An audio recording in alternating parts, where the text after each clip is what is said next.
Hey, it's Fort Worth Playboy. And my Playboys Bunny. Welcome to our podcast where we discuss pickup, game, relationships, and... Sex. I should have done the sex. This is stupid. This is dumb. Today's podcast is what women really want. Yeah. Which is basically three things. Because we like to simplify things. We do. Oh, because sorry. Guys like things to be simple. Yeah. You know, women like to pretend they're complex and they're not. And guys are simple too. And the bottom line is they're really not that complex. No, and they're very similar. Like Yeah. what works with one will tend to work with Grand the other. generalizations are that for a reason. That's why game works across the board. But this isn't game so much as this is just getting women. You know, I just get it. You just so, get it. And we're talking about girls that have kids because, you know, when you're dealing with women without kids, it's a whole different dynamic. You know, number one is to take care of their kids. Yeah. That's number one. Primary thing. If a girl has kids, that's her primary, what's on her mind 99% of the time. Wouldn't you say? Yeah, because these things came from our bodies, and therefore we are truly the sole people entrusted to take care of them. Exactly. You grew. I mean, guys can't have no concept of it. No. We can't. Two, to spend money. This is good and bad. And three, to have fun. Yeah. Everything else is negotiable. Yeah.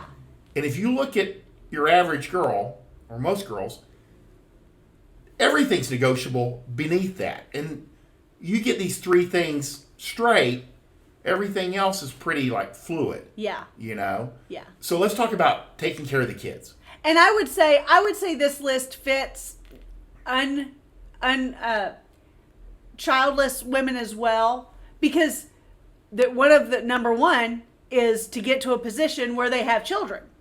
So we've talked about that. Yeah. We say, what do girls that are unmarried without children have? They ultimately want children. Yeah. Which means they have to have a house. Which means they have to be married. Which means they have to get engaged. Yeah. Which means they need a fiance. And that's where you come in. Yeah. So no matter what you're doing out there, these girls have a plan. Yes. Yeah, sure, there's like 5% of the population that are childless and happy and have no interest in marriage, and that's okay. It's very rare. But the vast majority have this plan in mind, and you are part of that plan. Yes. You know, so the kids are ultimately the end result. Right. They are driven for this. 1,000% accurate. To take care of those kids. So to take care of the kids. I mean, I don't think that if as a man, I think this is kind of one of those things that you cannot wrap your heads around. There's no way. Because we grow these human beings in our bodies, and it's just a different connection. So number one, we've been thinking about being moms since our baby dolls when we were babies. We've always pretended to be moms. Then we are moms. And then, you know, that's our focus. And hence the reason your moms are still driving you crazy if they're alive, because they grew you in their bodies. I mean, it's just, until death, that's a woman's primary job. Exactly. Primary. Yes. 1,000%. Making sure you're moving forward. Yes. At every age. And I know I say this, and I know that there's some shitty moms out there, and I hate that. But the bottom line is we are engineered, we were designed for motherhood. Exactly. 90% of women will have a live birth by the age of 40. Yeah. So when you're starting to get the idea in your head, like 40% of girls don't have... No. They are driven genetically to have children. Right. And the vast majority, and of that 10% that don't have children, probably 3 to 5% attempted it and were physically unable to. Yes. And they spent a lot of money. And it didn't work out. Exactly. You know. And they dealt with a lot of heartache over it. Yeah. It's a huge deal. Huge Yeah. emotional and physical toll. So that's the primary driver. Everything else comes down to that. It's like even, and this kind of came up the other day, we're talking about women alcoholics. Yeah. What's the number one thing that causes women to end up in Alcoholics Anonymous. Like something going wrong with the kids. They were driving with the kids in the car. They'd been drinking. I see what you're saying. That was the primary driver. You know, it's not DWI. To getting help. Yeah, to getting help. They said, I cannot be doing this. Yeah. That's the number one thing. It's very interesting that nothing else. Yeah. Because guys won't go in until they're 50. And they've, like, had 3 DWIs. They, like, pissed in their pants at work, you know, and they passed out, you know, at a baseball game and, you know, in the toilet. True. You know, Seriously. and they just, okay, and just keep going. Yeah. You know, girls go, anything that happens to these kids. It startles them and they're like, oh, fuck, something has to change. Yeah. And then number 2, what did we say? Able to spend money. They got to spend money. And I mean, I think you made a good point about this, is that that could mean spend money on a house, spend money on the nice car, or it could be spend money at Dollar Tree. The bottom line is that whatever it is that she is buying, that it not be one of those things where she doesn't know if she can buy it because she doesn't know if there's money in the bank. Because that's our biggest, I would say our biggest fear, is the insecurity of not being able to provide. Or that's not even the right word, I don't think. I think it's more like our insecurity that we won't be able to afford the things that we feel like our children or our families need. And need is a strong word, because sometimes what we feel like is they need a new Christmas tree. I mean, yeah, it's like, everything's relative. But it'll drive a girl just as crazy. It will. Needing a new Christmas tree. As needing a new pair of tennis shoes. Exactly. They are on the same. Girls aren't good at, like, measuring that type of emotion. It's true. It's true. Still a strong emotion. They think their family needs the experience of the new Christmas tree. You know, they know their children need new tennis shoes because they have holes in them. Exactly. But that panic that you feel when you go to the store, or you don't think you can go to the store because you don't have the money for it, or the kid picks out a pair of shoes that's a little bit more than you had originally budgeted, and you don't know if the card will be accepted because you don't know if there's enough money in the bank to cover it in that second. That's hard on women. Right. And they're going to spend, I mean, and then as you go up the ladder, the spending just gets looser, crazier.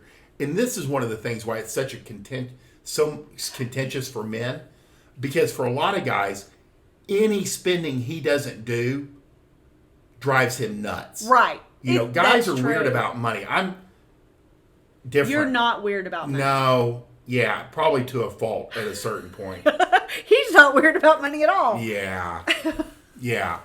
But there are guys that are so uptight about it. Yeah. I mean, and the girl needs something to operate on, and he won't do it. You know? Sure. So I do think that short of like the families who are living paycheck to paycheck, anybody like, I would say middle class and up, I would say her having an allowance or a separate account or something to pay the groceries, to have a little bit of spending money, to be able to get her nails done, the kind of things that she enjoys doing, but also that run the household, is a really beneficial thing. Because otherwise, you know, she'll spend $500 at Starbucks in a month out of the family account, you know what I mean? Out of his money. Yeah.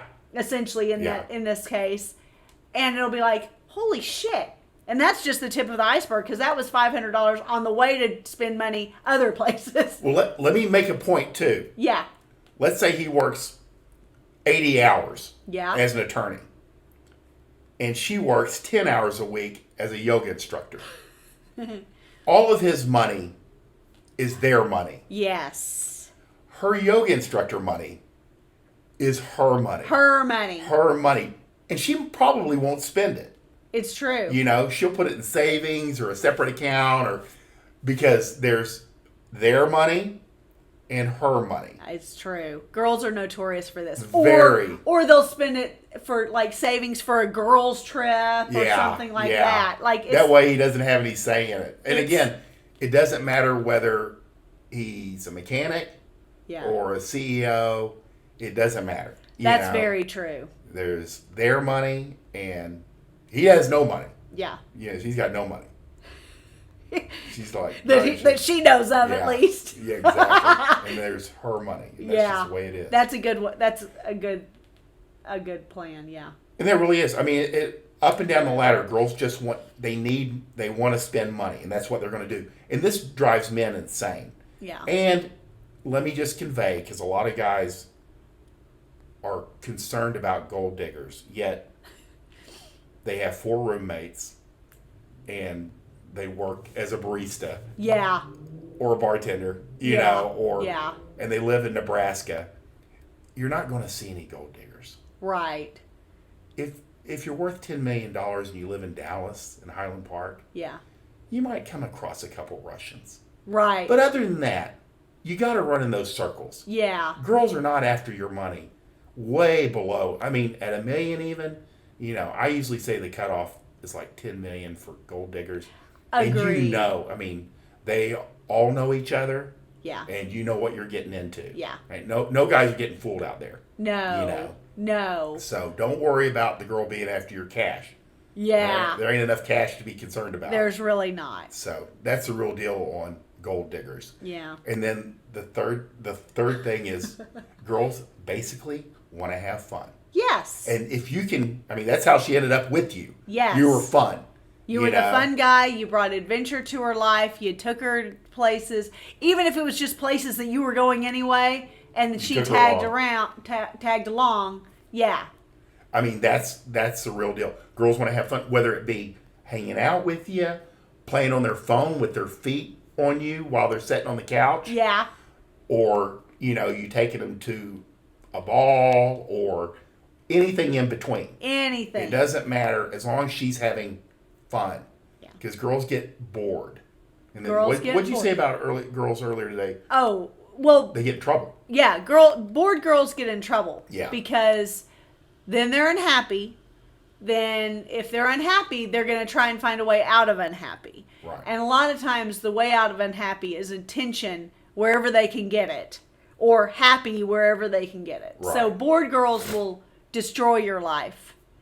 I mean, they'll destroy the life that you guys were building. And it takes a very short time and a very short window for girls to get bored / unhappy, because, like we've talked about, men have a long-term view of things and women have a very short-term view of things, generally. There are certainly some guys who cannot see into tomorrow, but... And there's some girls that have... capable of it. Yeah. Yeah. They're able to play a longer game. But, but for the most part, if she's unhappy, a guy who's unhappy, let's say in his business or whatever it is, he can live there for 5, 10, 20 years, completely miserable. He can live there. Now, he might not be pleasant to be around, but he can stick it out. Well, that's like, I was talking to one of my clients the other day, and I said, are you very much like your dad? Yeah. And he said, my dad, we're similar personalities. He said, but my dad hated his job. Oh. He was like worked for the city. And he said, I love what I do, but my dad literally was always grumpy. Yes. Because he literally hated what he did, but he had all these kids. Yeah. So he had to do it. Yes. Girls, if they hate something, if they hate a job, I guarantee they won't stay there for longer than a week. That's why as an employer, you try to make sure girls have fun at work. It's true. They'll stick around and never ask for a pay raise. That's true. If they like their girlfriends, they like the work, they like you. Yeah. They're happy. They are. It's ridiculous. It doesn't, and they'll work for nothing. Yeah. As long as they're having a good time. Exactly. It goes a long way. But in relationships, it takes a very finite amount of time for girls to decide that they're unhappy in the relationship when really they're just like bored, unhappy. Usually, I'd say 12 to 24 hours.